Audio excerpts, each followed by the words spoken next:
Well, well, well. Here we are once again. Hello, everyone. Welcome to today's Friday Reads. Um, it's an absolute pleasure seeing so many people interested in this project that Publications and myself that we're working on. Um, Very close to the holidays, right? And so today's read, I think, is very, very perfect as opposed to what other stories I've read in the past weeks, and that is Charles Dickens' A Christmas Carol. Now, this book is a little bit more detailed, right? It's for older students, but nevertheless, it's still story time, right? So it doesn't really matter what the age is of the student. I'm very happy that friends, family, teachers, and students alike are viewing these videos. And the whole point is to have our students and our children begin to have this love for reading, right? So as this is a little bit of a lengthy reader, I'm going to take a break around in the middle of the reader just to give you some tips and suggestions on how to engage your students through reading. Okay. Now, I do have to change my glasses because as the readers get a little bit more advanced, the letters become a lot smaller and therefore I can't see them. So, so I have to put on my reading glasses. All right. So as I said, this is Charles Dickens' A Christmas Carol. Okay. It's adapted by H.Q. Mitchell and Marilene Malcoianni. So it is a shortened version. No need to stress. It's not going to be the full version. Okay. So shall we begin? Yes. Excellent. Love it. All right. Marley was as dead as a doornail. The old business partner of Ebenezer Scrooge was dead. However, his name was still on the office door. Scrooge didn't want to waste his money, so he left the name on the door. Scrooge liked money and did not like anything else. He had no friends and never talked to anyone in the street. His heart was as hard as a rock. He worked in an old and dark building, and inside his office was cold and damp. Bob Cratchit, the clerk, was sitting at his desk. The room was very cold, but Bob did not dare to ask for more coal because he knew that Scrooge would not like that. So he worked hard and put on his long white scarf and tried to stay warm as he could. Suddenly, the door opened and a young man came in.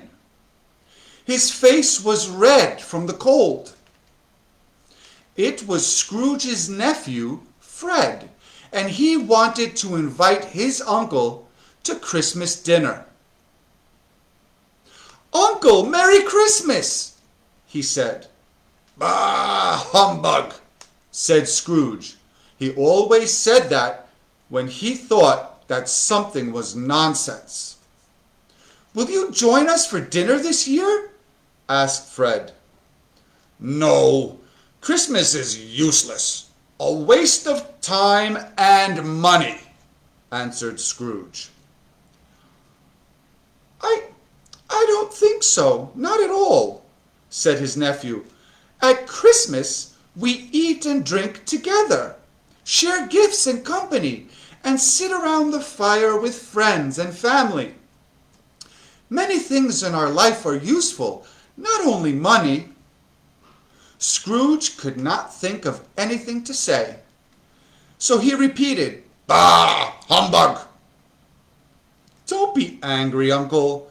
Come to dinner tomorrow," said Fred again. "Good afternoon," said Scrooge, but he really meant, "Go away." "A Merry Christmas to you, Uncle," said Fred, and he opened the door. "Good afternoon. Goodbye," said Scrooge, without even looking up. At that moment, though, two men entered the office.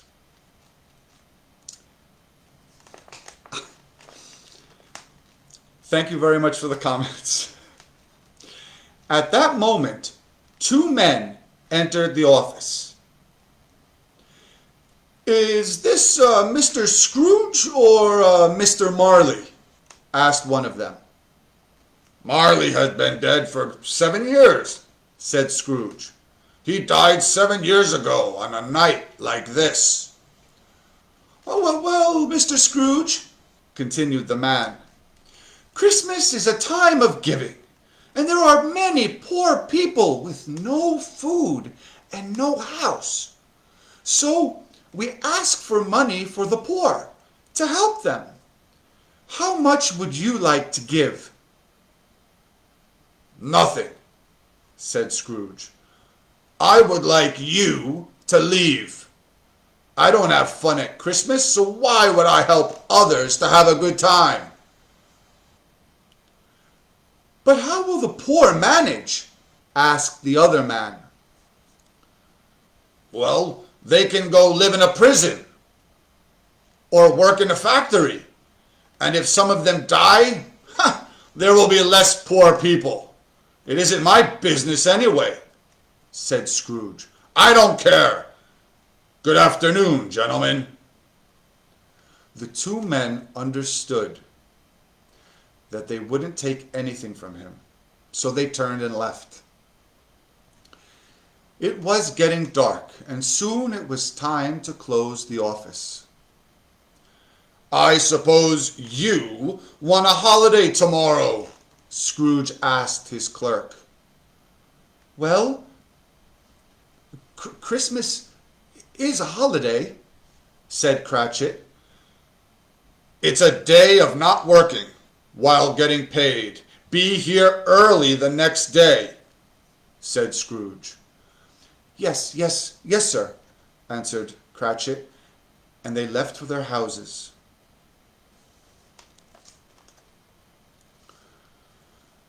Scrooge walked through the dark streets, back to his large, cold house. When he got there, a strange thing happened.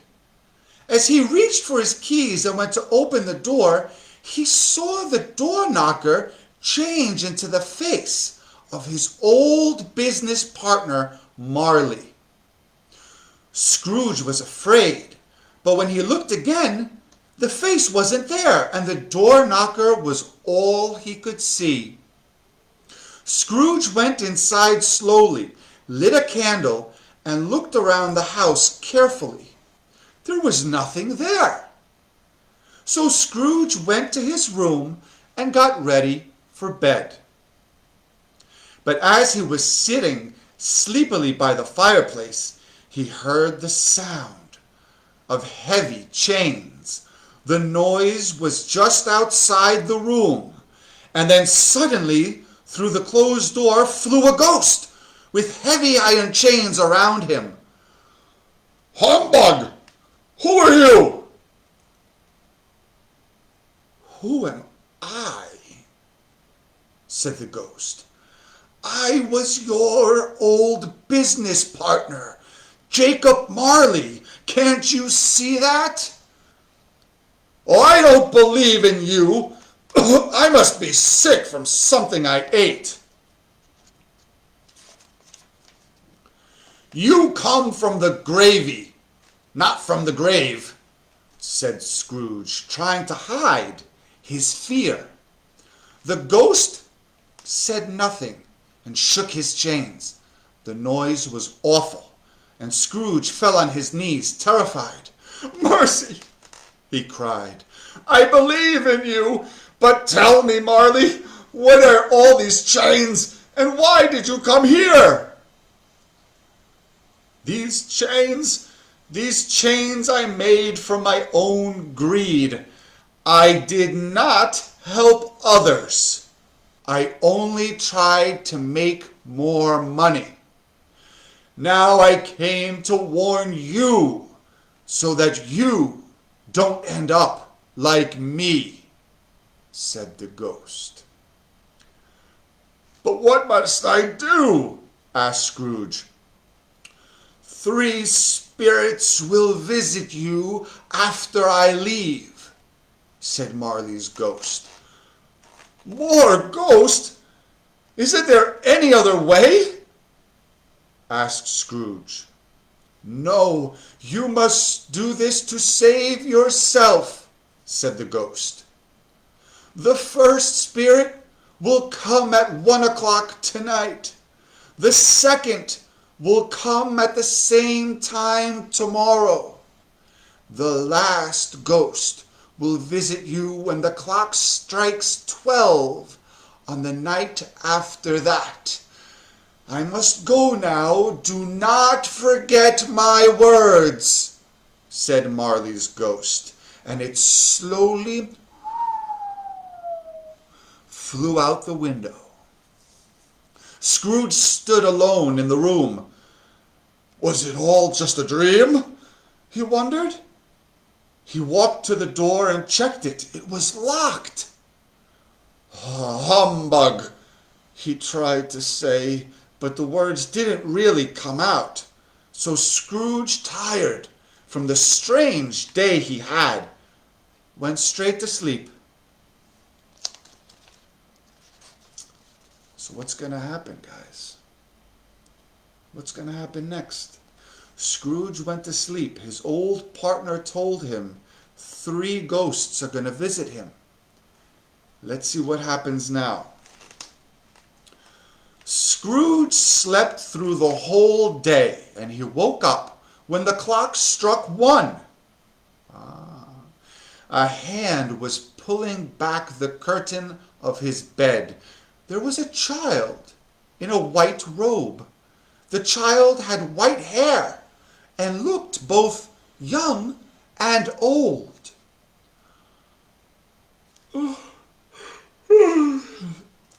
"Are you the first spirit?" asked Scrooge, still sleepy. "Yes," answered the spirit. "I am the ghost of Christmas past. I have come to help you. Give me your hand." The ghost took Scrooge's hand, and they flew together out the window. "Be careful. I am an old man. I don't know anything about flying," cried Scrooge. But before he finished his sentence, they were back on their feet on a road in the countryside. There were farms and a small town nearby. "I know this place," said Scrooge, looking around. I was a boy here." They walked over to the small town and saw a little building. It was the town's school. Inside, a child was sitting alone, working at his desk. Scrooge looked at his younger self with tears in his eyes. Suddenly, a young girl came in and hugged and kissed the young boy. "Fan?" said the young Scrooge, smiling. "Brother, it's time to come home for Christmas," said the young girl, and taking him by the hand, she led him out of the room. "She was your only sister, I believe," said the ghost. "Yes," said Scrooge, "but sadly she died." "But she left behind a son, your nephew," added the ghost. "Yes," said Scrooge, feeling bad about the way he treated his nephew. at the office earlier. "Let's see another Christmas," said the spirit. The scene changed, and now they were in the city again. They were standing in front of a red brick building. "Do you know this place?" asked the ghost. "Know it? Of course I know it. This was my first job," answered Scrooge, and they went in. His first employer, Fezziwig, was sitting at a desk. Many people were coming and going, and a lot of work was going on. The young Scrooge was busy moving tables and chairs with the other workers and getting ready for the party. "Christmas Eve, lads. Business is over. Let's close the shop and get ready to celebrate," said Fezziwig, and he put his pen down. Soon the place was full of people. Everybody was dancing, drinking, laughing. The scene was so joyful that even old Scrooge wanted to dance. But the spirit touched him on the arm and said, "Quick, we still have other things to see, and my time is running out."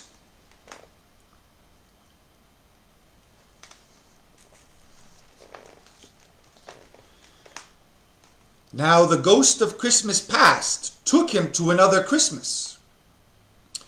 An older Scrooge was at the park with a very pretty and young woman. She was sitting on a bench, crying. Scrooge and the ghost could see the tears on her cheeks, but the younger Scrooge did not care. "You don't love me anymore," said the woman. "Of course I do, Belle," said the young Scrooge, without much feeling. "You love money more than you love me," she continued. "You have changed, and now you don't want to marry a poor woman like me. Do not try to deny it." The young Scrooge went silent. He seemed to agree. "You don't need to marry me. You can marry someone rich, now that you are not a poor man anymore. I hope you'll be happy with your life," she said, and stood up to leave. "Oh, spirit, why do you hurt me with these memories? Let's go from here," as Scrooge said, in a sad voice. "There is one last thing to see," said the spirit. And they saw the living room of a house. It was Belle, the old love of Scrooge, with her family. The children were laughing and playing when their father walked in carrying a lot of Christmas presents. The children all ran over to greet him. It was a very happy scene. "Belle," he said, when the children got quiet again, "I saw an old friend of yours this afternoon." "Who?" she asked. "Guess," he said. "Oh, I don't know." She laughed. "Mr. Scrooge?" "Exactly. I just passed by his office in the street and saw him inside, still working all alone on Christmas Eve. His business partner Marley is dying, I heard. He seems to have no one else in the world," said the husband. "Spirit, I don't want to see more," said Scrooge in a broken voice. "Don't blame me. These things have already happened," explained the ghost. "Let me go. I must leave at once." Scrooge sat up in his bed when he heard the clock strike 2. Ding dong! "I wonder, will a second spirit come now?" he thought. For a while, Nothing happened. And all of a sudden, he heard a noise. "Oh, I am the ghost of Christmas present," he said to Scrooge. I learned a good lesson from the last ghost, so please teach me your lesson," said Scrooge. "Touch my robe," said the giant. And Scrooge did, and at once they disappeared from the room. Scrooge's nephew, Fred, they visited his house, and a party was in progress. The people were talking and laughing. Fred was telling his friends about his uncle. "He doesn't like Christmas and just wants to be alone. He said, 'Bah, humbug,' to me when I invited him. Can you believe that?" the young man said. "Well, too bad for him. He only cares for money," said his wife. "Oh, but I feel sorry for him," said Fred. "But it's true, he's not as nice as he could be." "Well, he certainly miss the good company and a nice dinner," said another guest. "You know what? I can't be angry with him," said Fred. "I don't mind asking him, and I will keep asking him every year to come to join us at Christmas. Maybe, just maybe, one day he'll say yes. So let's have a toast and drink to my Uncle Scrooge. I wish him a Merry Christmas and a Happy New Year wherever he is." And all the company raised their glasses and drank. Now Scrooge was delighted. He wanted to speak to them, but the ghost just smiled and led him away. "We must visit another house now," said the spirit, as he took Scrooge to the poor part of town. They walked to a small house. They looked through the window, and guess who it was, guys? It was the house of Bob Cratchit, Scrooge's clerk at the office. "Such a large family with so little money," said the ghost. Scrooge did not say anything. At that moment, Bob entered the house, carrying his little son on his shoulder. The boy was very sick, and he used a crutch to help him walk. The family went around them to welcome them, and then they all sat down to eat. They had a goose and some potatoes to eat, a little punch to drink, and a few chestnuts on the fire. When Mrs. Cratchit brought the pudding to the table, everybody clapped their hands. "To my boss, Mr. Scrooge," said Bob Cratchit, raising his glass. "Without him, this dinner would not be possible." "Oh, come now, Mr. Scrooge pays you very little," said his wife. "I'd like to give him a piece of my mind." "Come now, dear, it's Christmas," said Bob Cratchit. "Let's drink to Mr. Scrooge and Christmas." "To Christmas, then, and to Scrooge's health," said the wife, and the rest of the family agreed. Scrooge turned to the giant next to him. "Tell me, spirit, will Tiny Tim ever get better?" "If nothing happens or changes in the future, this will be his last Christmas. But after all, if he dies, there will be less poor people. You said that before, didn't you, Scrooge?" Scrooge hung his head down and felt sad. "I must be going. My time is ending. Do not forget what you have seen tonight," said the ghost. The clock struck 12, and the ghost of Christmas present disappeared, and Scrooge was alone again. Now Scrooge was waiting for the next ghost to appear. From a corner, came a dark figure dressed in black, with a hood over its face. It was scary to look at, and Scrooge was very much afraid, but he decided to talk to it. "Are you the spirit of the future?" he asked in a scared voice. But the ghost said nothing. Now, before I continue, I just want to take a moment to give you a few tips and tricks. Okay. When we're reading a story like this that has a lot of text, something that I love to do is to highlight what people say. And in highlighting what people say, it gives me the visual prompt of changing my voice, if I could, just a little, to change the voice of the narration. This is something that will help your students become a little bit more engaged in the story. Something else is that when we're reading stories, students can get bored quite easily, can't they? I think you would agree that students, children, they get bored sometimes when reading a long story.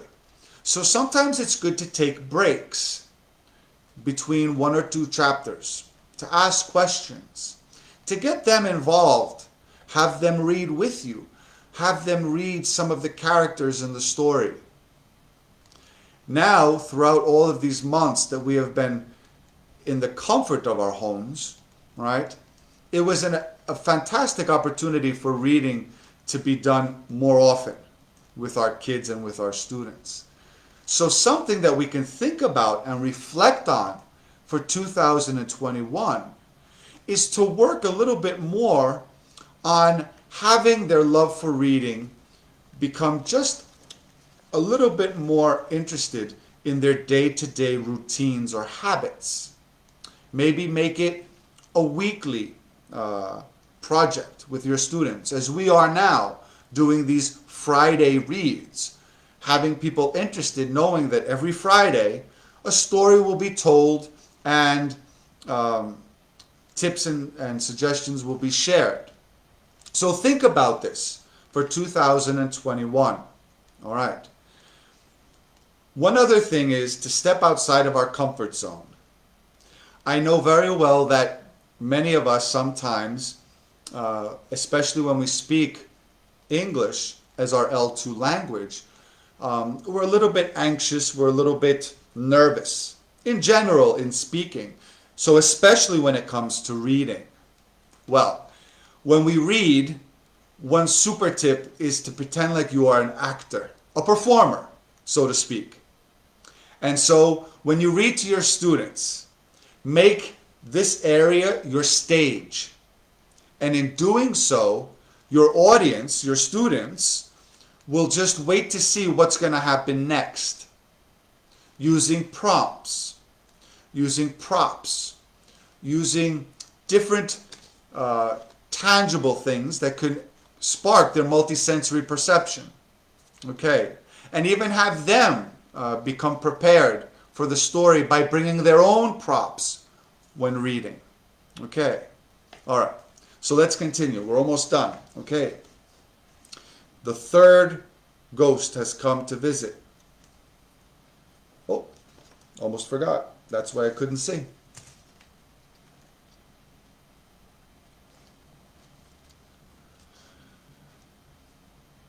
"Are you the spirit of the future?" he asked in a scared voice, but the ghost said nothing. "I know that you are trying to help me and make me a better person. Will you not speak to me?" asked Scrooge. The ghost stretched out his arm and pointed to the city. "Let's go," Scrooge said, and followed. In the city center, they saw some business people talking. Scrooge knew them all. The ghost stopped and pointed at them, and Scrooge went near to listen. "He died last night," said one man. "Is that so?" asked another. What will happen to all of his money? No one knows, said the first man. What about the funeral? Asked another man. I don't have time to go, and who cares anyway? Came an answer. And with that, the group walked off. Scrooge could not understand the meaning of the conversation, but he said nothing and followed the ghost. They went to a very different part of the city. It was dark, dirty, ugly, and it looked very, very dangerous. Down a dirty alley, they went into a cheap pawn shop. Inside the shop were 3 people waiting for the shop owner. Each of them were carrying a bag of things to sell. All those things came from the house of their employer. What a coincidence for us to meet here, said one of them.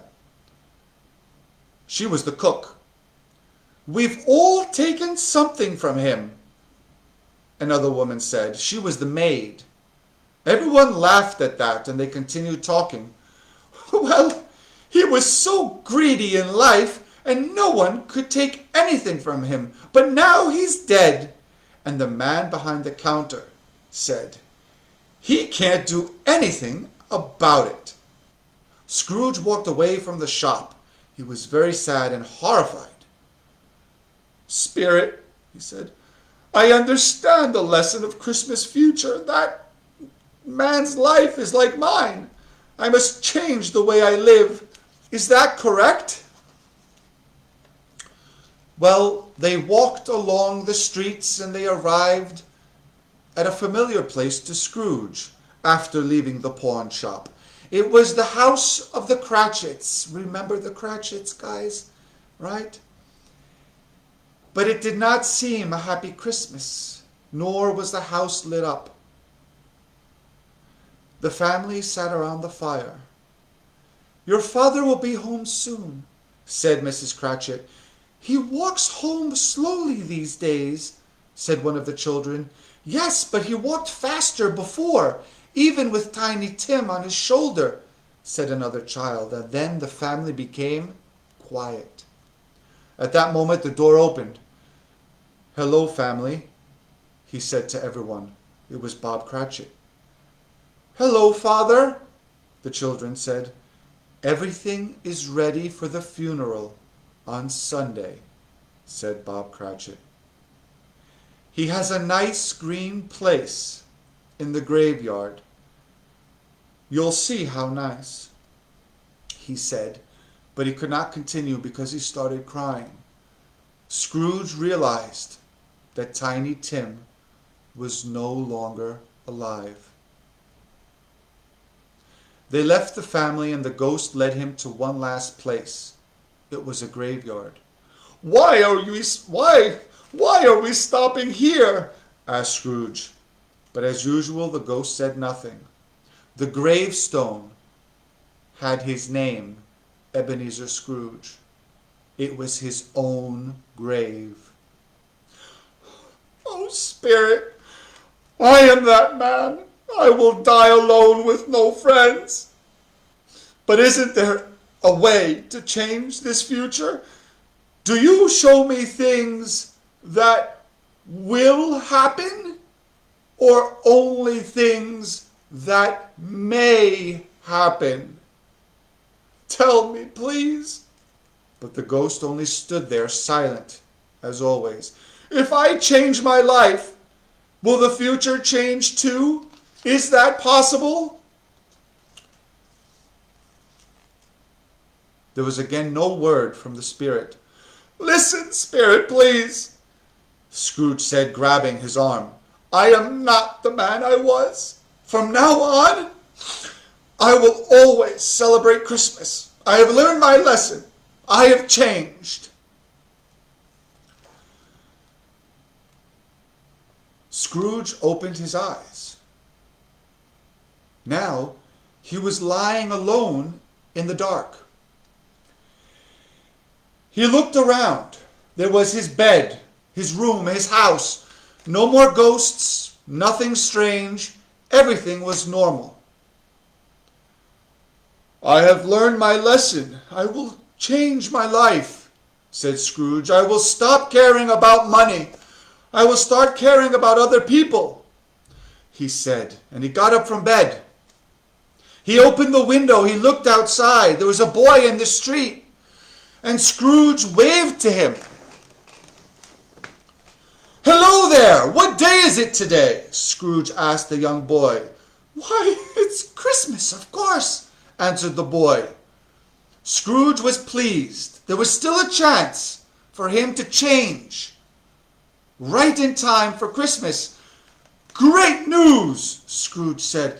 And would you like to help me and make some money for yourself? Do you know the butcher? You know the butcher down the street. Yes, of course I do, was the little boy's answer. Then go and ask for the largest Christmas turkey in the butcher's shop, the one in the front window, and tell them to bring it here. As soon as he finished speaking, the boy started running, as quick as the wind. The turkey soon arrived, and Scrooge sent it to Bob Cratchit's house as a surprise Christmas gift. That's a good gift for Bob and his family, Scrooge thought and laughed. They won't believe it. It's even bigger than Tiny Tim. He gave a large tip to the boy from the street and to the delivery man. The funny thing is, guys, guess what? This made him happy. Scrooge, dressed in his best clothes, walked across town to see his nephew Fred. On the way there, he met one of the two men who asked for money for the poor the day before. Scrooge took him aside and whispered something in his ear. The man was very much surprised. It's a lot of money. Do you really mean it, sir? He asked Scrooge. Yes, of course I do. Every last penny. It is for the many years of Christmas when I gave nothing. Scrooge continued his walk and said hello to people in the street, smiling to little children, and he felt wonderful. The day after Christmas, Scrooge went to his office very early. He wanted to be there before Bob Cratchit arrived. It was 9:15. 9 o'clock starts work. When Cratchit came running into the office in a hurry, he knew that he was 15 minutes late. Scrooge caught him at the door and pretended to be angry. Mr. Cratchit, you're late, he said. Oh, I'm sorry, sir. I am late, but it's only once a year. I was having a good time at Christmas, said Bob. Well, I think we must change some things here at the office, said Scrooge. Cratchit was very nervous. He didn't know what to say. And that's why, continued Scrooge, I'm raising your salary. What? Cratchit could not believe his ears, and he did not know what to say. Merry Christmas, Bob, and this afternoon let's sit by the fire, you and me, and have a nice discussion about your new salary and other matters. Well, Bob Cratchit thought that this was a dream, but after talking to Scrooge by the fire, he started to believe him. He could not explain it, but he was very, very grateful.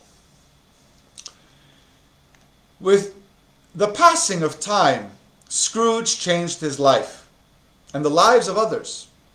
He became a better person, guys. He was no longer greedy, no longer cared much for money, but for people. He gave Bob Cratchit his raise, less work at the office, spent more time with his nephew, gave money to the poor, started to give large and pleasant Christmas parties at his house. Well, some people laughed at Scrooge with his change, but he did not care. He was enjoying his new life too much to care. Most other people, however, were happy to see him change. They looked at him smiling and said, "Well, well, Mr. Scrooge, you know about the true spirit of Christmas, and he knows the right way to celebrate Christmas." So, my dear friends, as this was a little lengthy Friday read,